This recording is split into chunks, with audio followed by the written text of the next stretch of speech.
Since Hamas handed all of its hostages back, Israel has broken the ceasefire around 3,000 times. More than 933 people have been killed and 2,868 wounded. At least 82 people have been abducted by Israeli forces. The yellow line, to which the Israeli army was supposed to withdraw, has been creeping inexorably forward. 53% of Gaza occupied by Israel became 60%, and last week Netanyahu promised to make that 70% as a start to complete control. Meanwhile, Israel has been killing the Hamas leaders who agreed to hand over the hostages in exchange for an end to war. Mohammed Oda, Hamas's most recent military commander, was killed in a targeted strike. There is no sign of the master plan that Jared Kushner presented in Davos on January 22nd. No foundations have been laid for the new Rafah, with its 100,000 housing units, its 200 education centres, its 180 cultural, religious and vocational institutions, and 75 medical facilities. Rafah is under full Israeli control. No one from the Palestinian technocratic government has stepped foot in Gaza. There is no international peacekeeping force and no money in the kitty to put one up,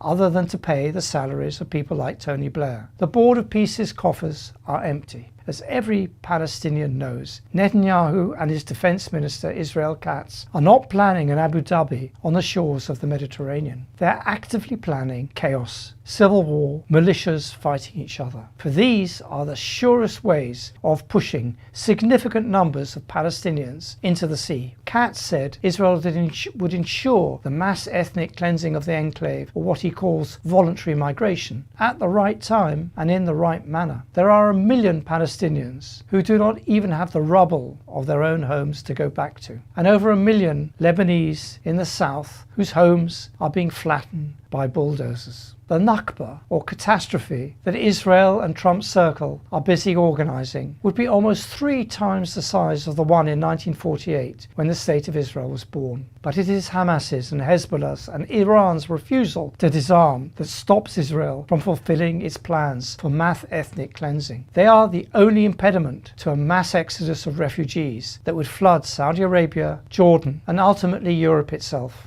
Iran's refusal to submit and the resistance of millions of Palestinians and Lebanese are currently the only impediment to these plans.